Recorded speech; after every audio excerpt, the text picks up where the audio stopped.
The glass tower of the company rose into the sky, shining against the morning light. The revolving doors opened again and again as people stepped inside, all dressed in perfect suits, polished shoes, and glittering jewelry. Among them walked a thin alien girl with a patched dress, the color faded, the fabric torn at the edges. Her shoes were worn, almost broken, and her hands held only a small bag that looked as if it had been stitched many times before. She kept her head low, afraid of the stares following her every step. She felt smaller and smaller as she reached the reception desk, where a tall alien woman sat with a glowing screen in front of her. The receptionist lifted her eyes and paused, then a mocking smile spread across her face. "Are you lost?" she asked loudly, her voice carrying across the wide lobby. A few workers turned to look. The girl shook her head quietly and said, almost in a whisper, that she had come for the interview. The receptionist leaned back in her chair, staring at the dress, the bag, the shoes. "This is an interview for professionals," she said, raising her eyebrows. "Not for beggars from the street." Laughter broke from her lips, sharp and cruel, and the sound drew more attention from the waiting candidates. Some smiled nervously, others looked away, pretending not to hear. The girl felt her cheeks burn, but she did not move. Her hands gripped the strap of her bag tightly. The receptionist clicked her tongue, typing something on the screen, but she spoke loud enough for everyone to hear.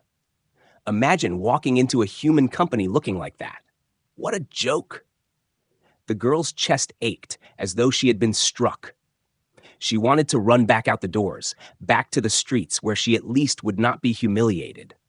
But her feet would not move.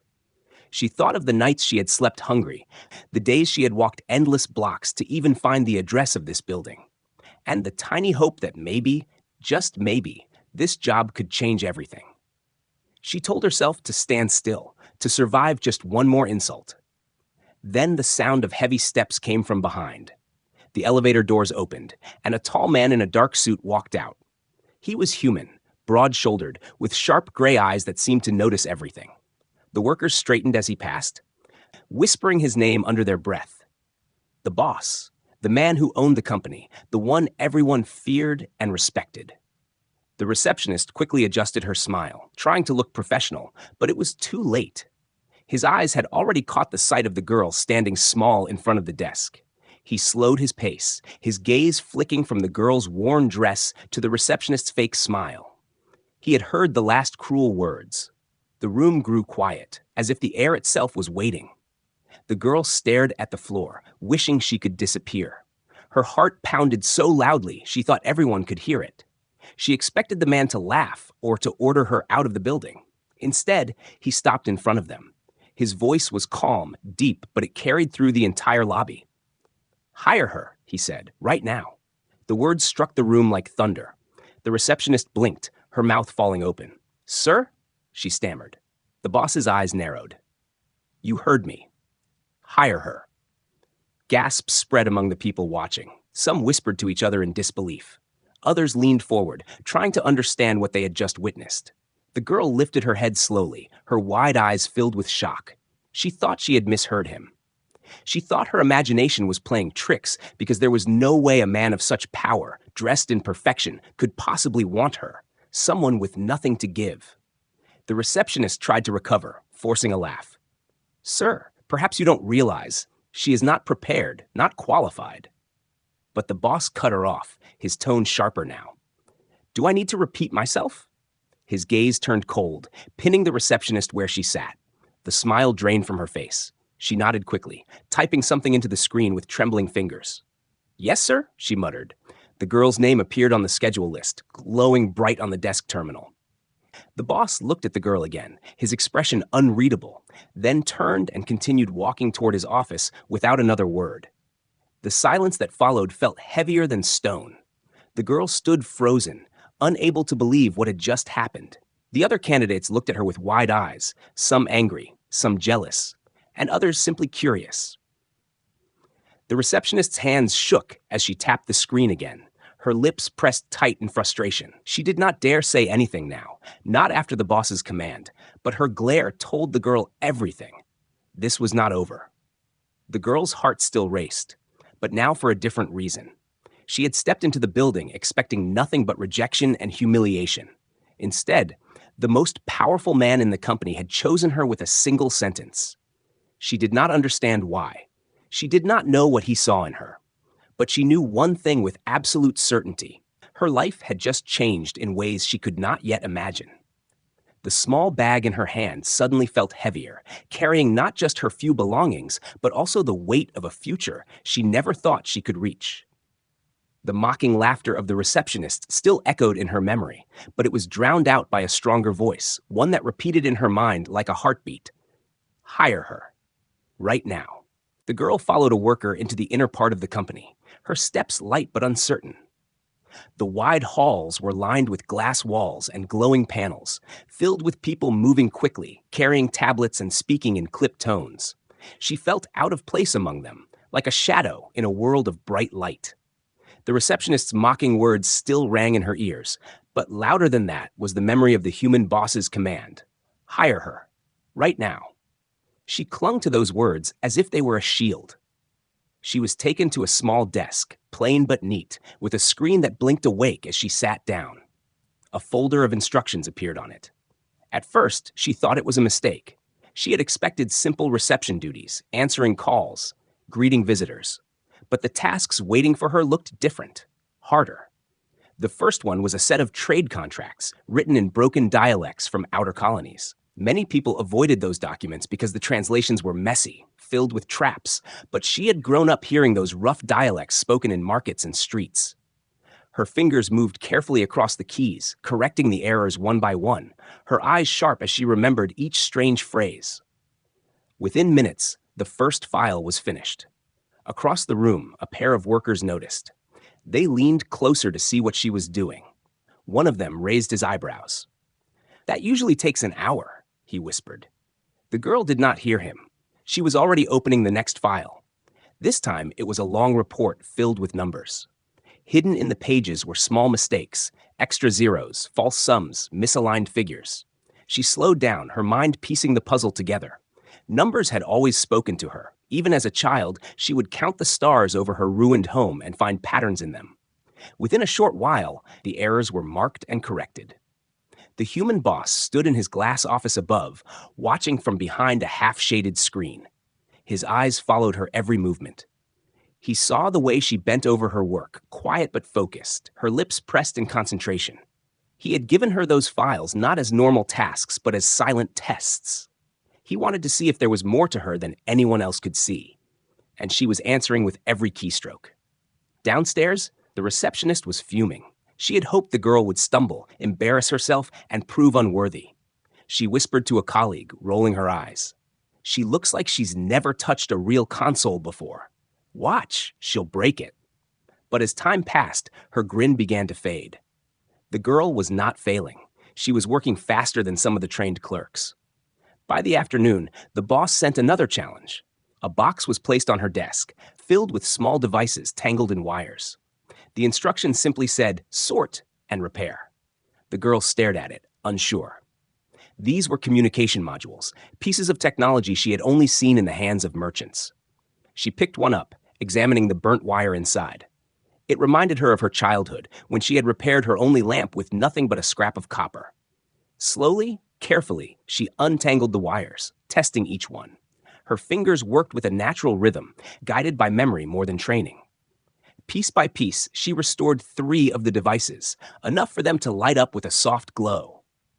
She smiled faintly for the first time since entering the building.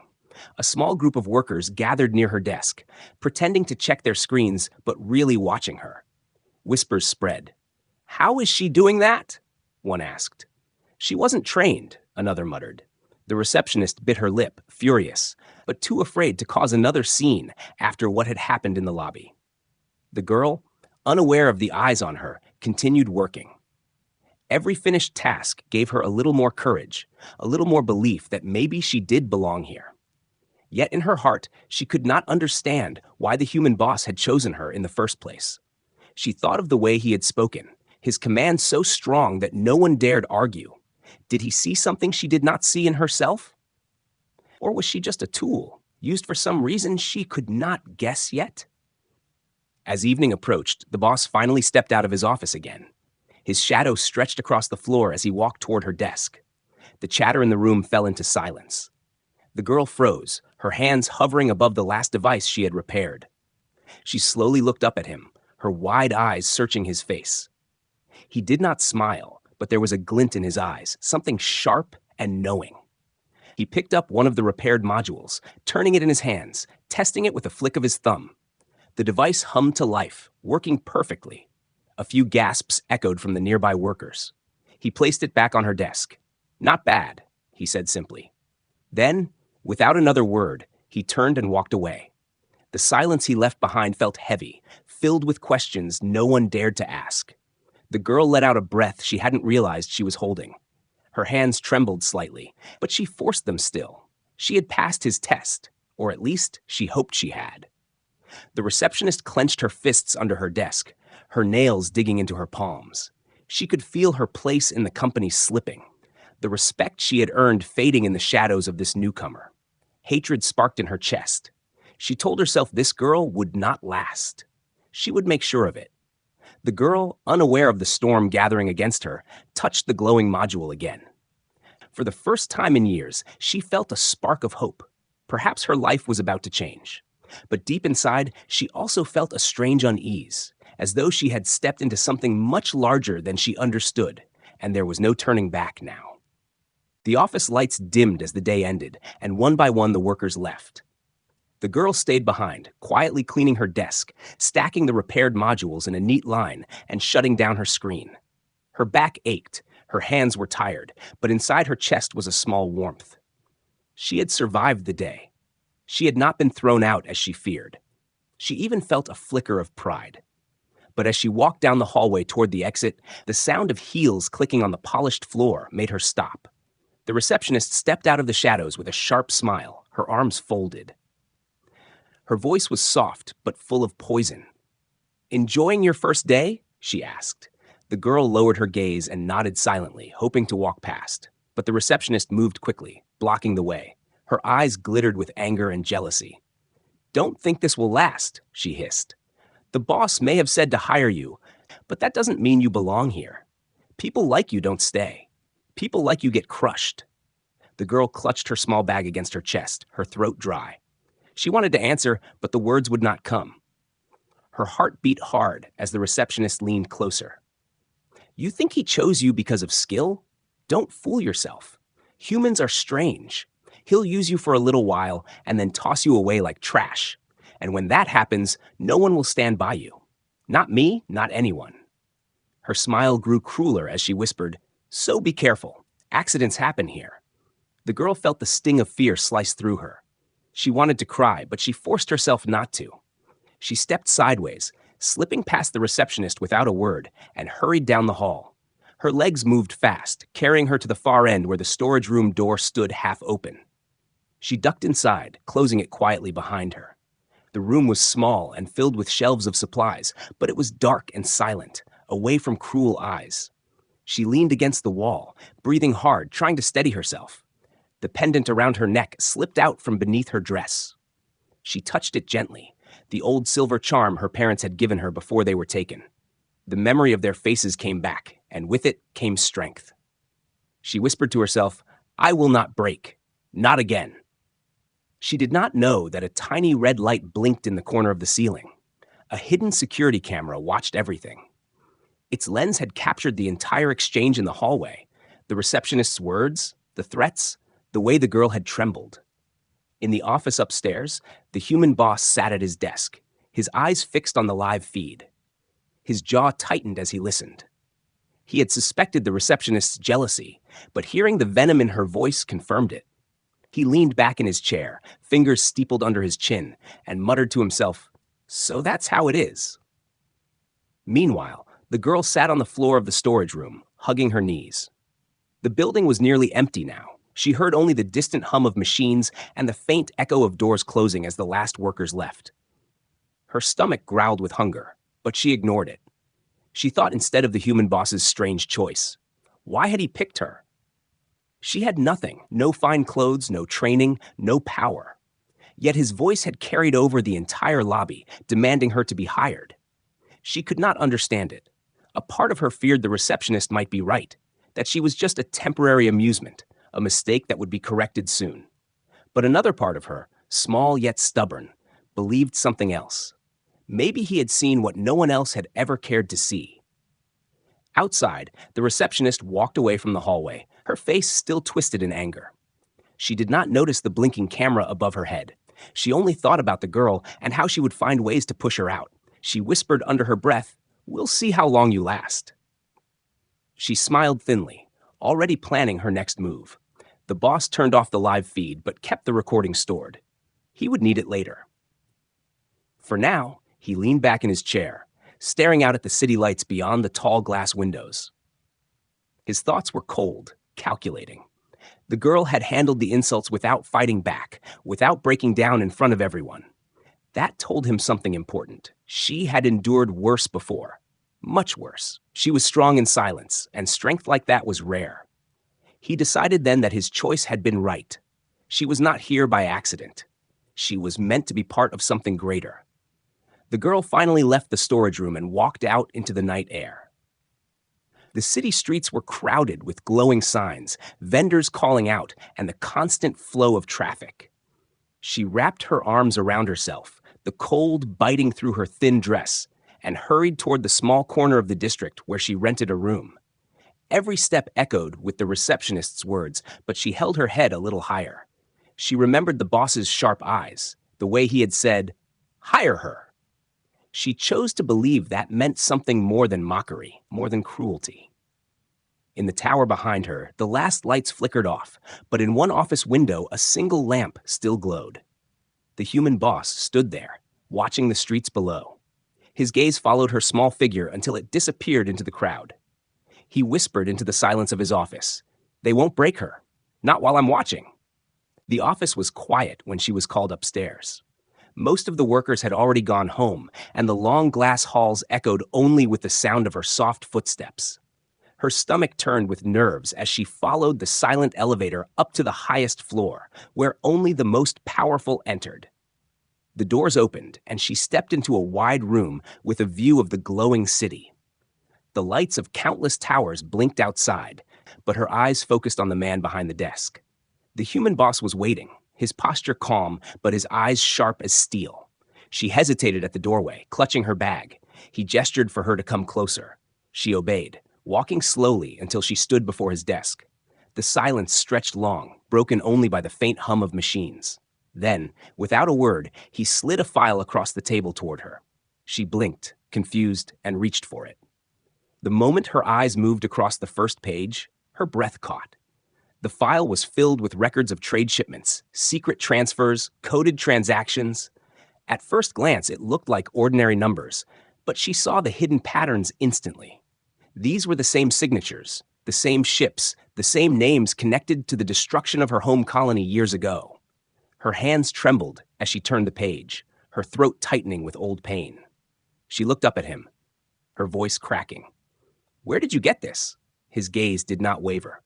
"I've been watching them for a long time," he said simply. He leaned forward, his hands clasped. Smuggling, fraud, slavery, murder, they're tied to it all. They hide in plain sight, pretending to be respected officials. But they destroyed your people. They took everything from you. Her chest heaved as memories flooded back. The fire, the smoke, the screaming voices of her neighbors, the last time she saw her parents before soldiers dragged them away. She gripped the edge of the file, her knuckles white. "Why are you showing this to me?" she whispered. He studied her in silence for a moment, then spoke with a voice that was low but unshakable. "Because I didn't choose you by chance. I need someone they won't suspect, someone they already look down on, someone invisible to them. You are perfect for that." Shock froze her. She shook her head. "I'm no one. I don't know anything about this world, about business or power. I can't fight them." A faint smile touched his lips, but it wasn't mocking. It was certain. "You've already proven yourself. You see what others miss. You solve what others can't. And you don't break under pressure." His eyes narrowed, his voice hardening. "That receptionist thought she could shatter you with her words. She failed. They'll try the same, but harder. If you can endure that, you can do more than you imagine." Her heart raced as she stared at him. The thought of standing against the same monsters who had destroyed her life terrified her. But the thought of finally doing something, of finally having a chance at justice, burned deep inside her. She closed the file slowly, her hands still shaking. "If I do this," she asked softly, "what will happen to me?" He leaned back in his chair, his gaze turning toward the window. The city lights reflected in his eyes, cold and endless. "It will be dangerous," he admitted. "They will come after you. They will threaten you. They may even try to kill you. But if we succeed, we will expose them to the galaxy. We will destroy their empire piece by piece. And you will not be alone. I will protect you." The words hung in the air like a vow. For a moment, she could not breathe. No one had ever said those words to her before. No one had promised to stand by her. She had lived her whole life with silence, with loss, with the feeling of being unseen. Now, here was the most powerful man she had ever met, telling her she mattered. Her fingers brushed the pendant around her neck. She thought of her parents, of their voices telling her she had to survive. Maybe this was the reason she had lived through all of it, not just to survive, but to fight back in a way she never could alone. She lifted her eyes to him, the fear still there but mixed with something new. "What do you need me to do?" The boss finally smiled, but it was a cold, satisfied smile, the smile of a man who had been waiting for this moment. He pushed another folder across the desk, this one smaller, with a set of names and locations. "Start here," he said. "Learn everything you can about them. They won't notice you at first. To them, you're just a quiet girl in a poor dress. Use that. Listen, watch, and bring me what they don't want seen." She opened the folder, scanning the names. Each one sent a chill down her spine. They were all connected to her past, all part of the machine that had torn her life apart.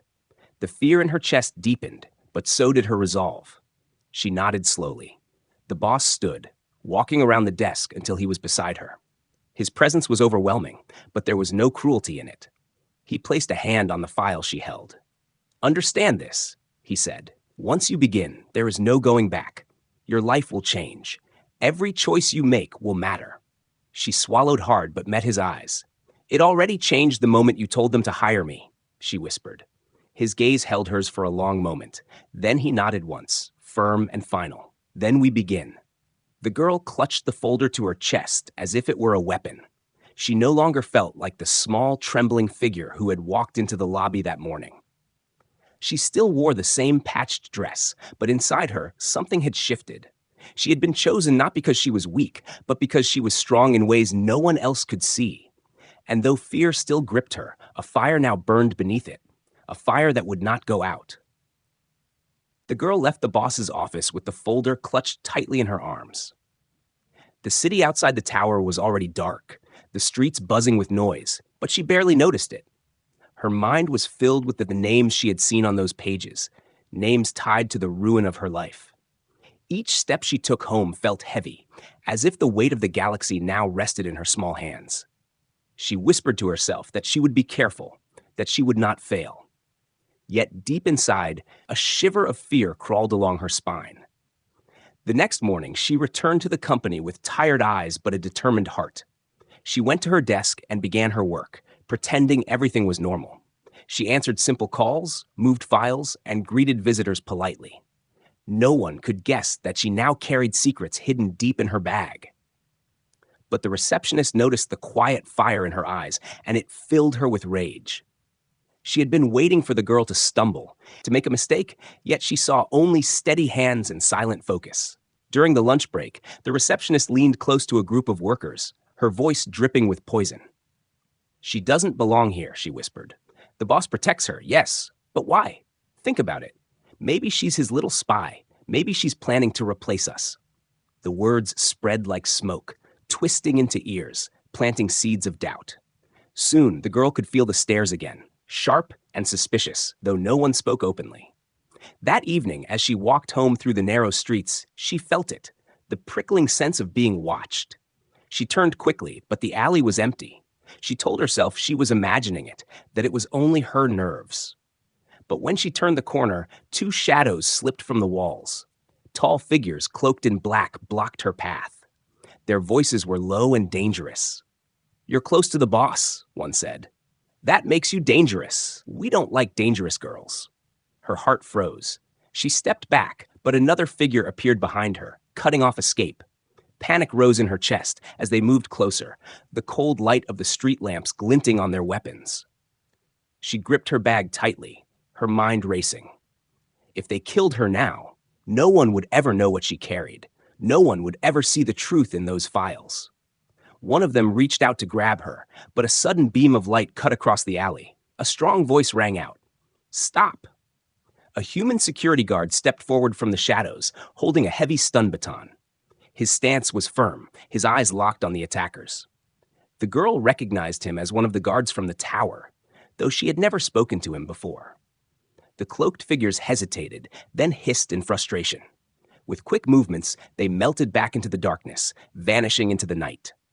The girl's legs gave way, and she stumbled against the wall, breathing hard. The guard approached carefully, keeping his baton raised until he was sure they were gone. Then he looked at her and said in a calm voice, "You're safe now." She blinked at him, confused. Why were you here?" she asked weakly. He didn't answer directly. Instead, he helped her stand and guided her out of the alley. "Orders," he said simply. "The boss told me to watch you. He knew this would happen." Her chest tightened.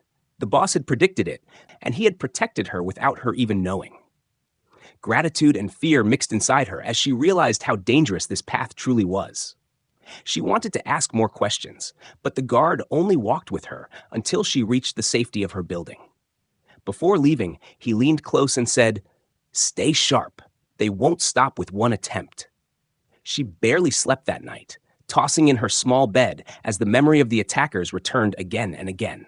The receptionist's cruel smile flashed in her mind, and she knew without doubt who had whispered her name into the wrong ears.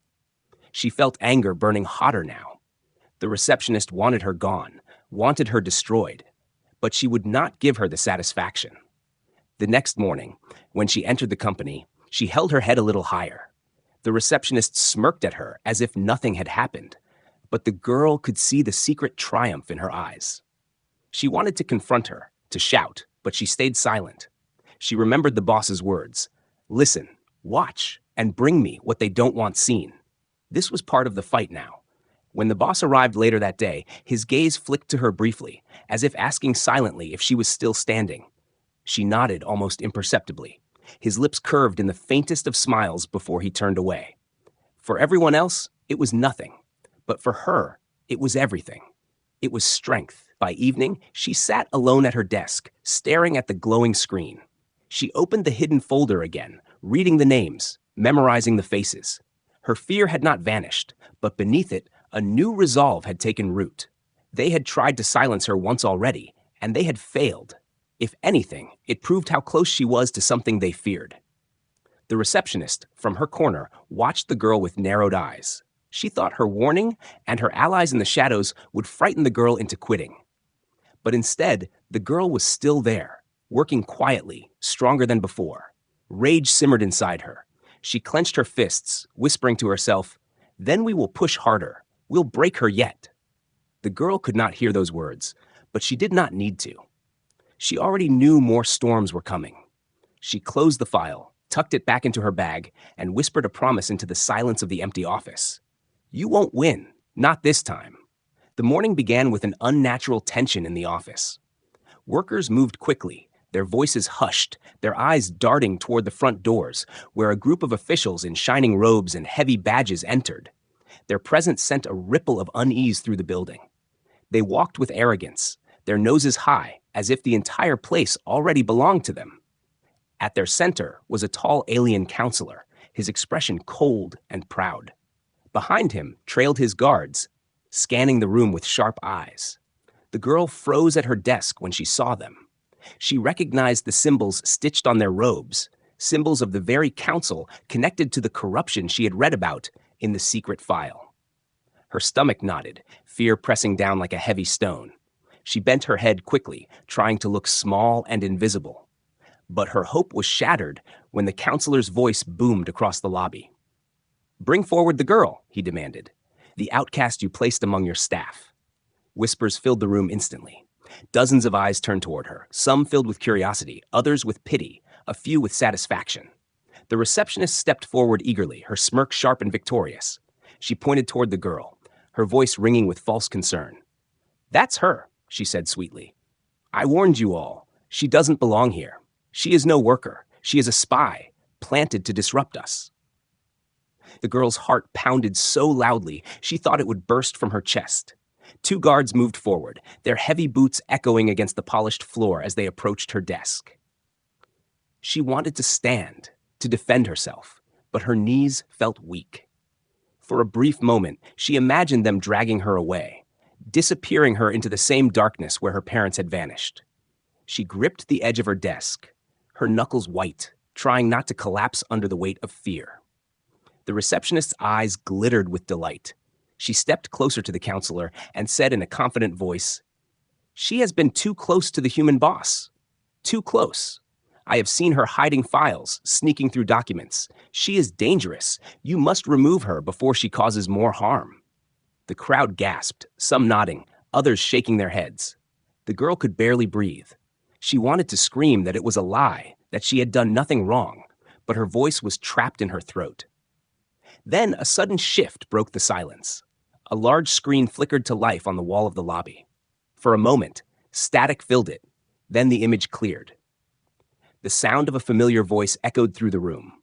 It was the receptionist herself, her cruel voice captured by the hidden camera. "Don't think this human will protect you forever. You don't belong here.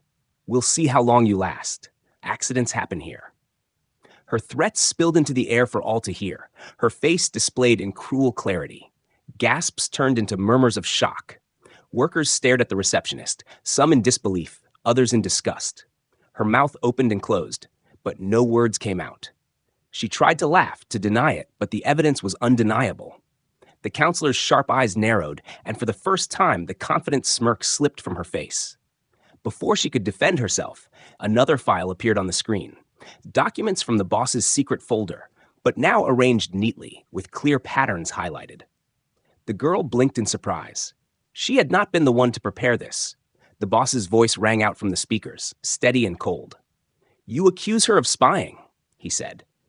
"But the truth is that you have been working with the very criminals who bleed this galaxy dry. And she," his words slowed, heavy with meaning, "has seen through all of you." The counselors stiffened, their arrogance cracking as the files displayed name after name, transaction after transaction, all tied to them. The lobby filled with shouts. Workers whispered furiously, realizing the corruption went deeper than they had ever known. The counselors barked denials, claiming it was false, forged, but the evidence glowed in plain sight. The girl found her voice at last. Her body trembled, but her words rang clear. "These are the people who destroyed my home," she said. "These are the people who killed and enslaved my family. You hide behind your robes and your badges, but the truth is here now. Everyone can see it." Her voice cracked at the end, but the power of her words filled the room. The guards who had stepped toward her now hesitated, uncertain. Their loyalty wavered as they exchanged looks. The counselors shouted louder, ordering them to seize her, but the evidence had planted doubt even in their hearts. The workers began to mutter, their voices rising with anger against the council. The receptionist, pale and shaking, tried to slip backward through the crowd, but several workers blocked her path. Her betrayal was too obvious now, too undeniable. Chaos filled the office. The counselors argued, the guards hesitated, the workers demanded answers. And in the middle of it all, the girl stood trembling but unbroken, the screen above her shining with proof that no one could erase. She glanced upward, and for a brief moment, her eyes met the figure standing at the top of the stairs, the human boss. He had been watching the entire scene, his presence calm and unshaken. Their gazes locked, and she understood. This was no accident. He had planned this exposure, timed it perfectly, and she had been the one to deliver the final strike without even realizing it. The receptionist screamed suddenly, her mask finally gone. "You'll regret this," she shouted, her voice cracking with rage and fear. "All of you will regret siding with her."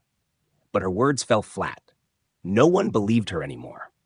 Guards seized her arms, and the counselors, red-faced and furious, were forced back as the workers demanded an investigation. The girl sank into her chair, her whole body shaking. She had expected to be dragged away, to to be crushed under lies, but instead the truth had spilled out for everyone to see. She was still afraid, but beneath that fear, something stronger stirred. She had spoken against them, and her words had mattered. For the first time, she realized she was no longer invisible. Everyone had seen her now, and nothing could erase that. The storm that had shaken the company finally settled, leaving behind whispers, shame, and new respect. The corrupt counselors were dragged into investigations, their power stripped away piece by piece. The receptionist, who once sat tall at the front desk, was gone, her name spoken only in disgust. The workers who had laughed at the poor girl's patched dress now looked at her with awe, some even lowering their eyes when she passed. But none of it compared to what came next. The boss summoned her once again to the highest floor. This time, she did not walk with trembling feet. She still carried the same old bag, and her dress was still worn and simple, but her heart felt heavier and stronger than before. When the doors opened, she found him standing near the great window, the galaxy's glow reflecting across his face. He turned as she entered, his expression unreadable, but his eyes steady on hers. For a long moment, he said nothing. The silence pressed between them until finally he spoke. "You stood against them," he said. "Even when they tried to bury you with lies, you did not break. That is rare." He walked toward his desk, pulling a folder from the drawer. "I can no longer allow you to stay at that small desk. You have proven too much." Her throat tightened. "Are you sending me away?" she asked quietly, afraid of the answer. His lips curved into the faintest of smiles. "No, I am moving you forward." He placed the folder in front of her. Inside were contracts, permissions, and a new title, Chief Aide. Her eyes widened as she stared at the words, unable to believe they were real. The position was one of honor, one of trust, a place where decisions shaped the company and touched the galaxy beyond. She shook her head, whispering, "I don't deserve this." He leaned forward slightly, his gaze sharp but not unkind. "Deserve has nothing to do with it. You earned it. You did what no one else dared to do. You saw the truth, and you carried it even when it nearly destroyed you. That is worth more than polished clothes or empty words." Her fingers traced the papers slowly, her eyes blurring with tears she tried to hide. For so long she had been mocked, dismissed, treated as invisible. Now she was being raised higher than she had ever dreamed. She thought of her parents, of their last words telling her to live. Perhaps this was what they had meant, not just to survive, but to rise. The boss studied her quietly, then spoke again, his tone lower, almost personal. "Understand something. Power will always draw enemies. They will come for you again in different ways. But from this day forward, you are not just a worker. You are one of us, and I will not let them touch you." Her chest swelled with a mixture of fear and pride. She nodded slowly, clutching the folder against her chest. "Then I won't let you down," she whispered. The days that followed were unlike anything she had ever known. She was given a new office, small but filled with light. Workers came to her for instructions, seeking her approval on reports, waiting for her signature on files. At first, their respectful voices felt strange, like a dream she might wake from at any moment. But as the days turned into weeks, she grew into the role, her confidence sharpening with every decision she made. The workers who once gossiped now watched her with admiration. They whispered stories about how she had faced the council, how the boss had defended her, how she had stood in the storm without falling. Some even brought her small gifts, a fresh flower for her desk, a cup of tea, a simple thank you. And each time she accepted with quiet gratitude, never forgetting the nights when she had gone hungry and invisible. But the greatest change was within herself. When she walked through the lobby now, her steps no longer shuffled. Her head lifted high. She did not hide her patched dress anymore. Instead, she wore it proudly, a symbol of the path she had walked. The whispers no longer cut her, because she no longer needed their approval.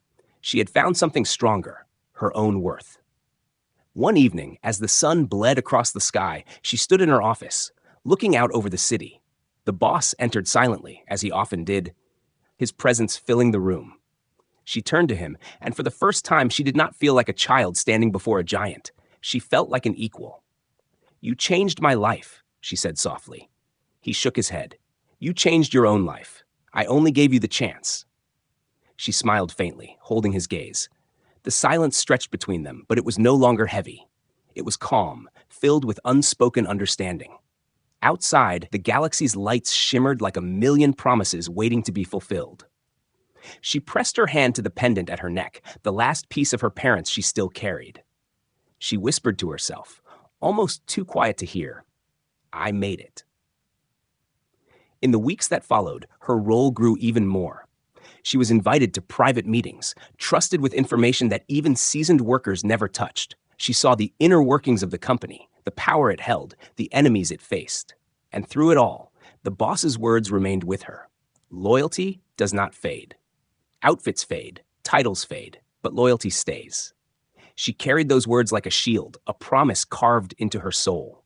And though she knew storms would come again, she no longer feared them. She had faced the laughter of enemies, the cruelty of betrayal, and the shadow of death itself. And she had risen. The girl who had once walked into the glass tower in a patched dress, mocked and belittled, now walked through those same halls as a leader. Her story whispered through the corridors, passed from one worker to another, a tale of how strength can be hidden beneath the poorest of clothes, and how even the smallest spark can light a fire strong enough to burn through lies. She was no longer invisible. She was no longer afraid. She had become something far greater than they had ever believed she could be. And as long as she breathed, no one would ever make her feel small again.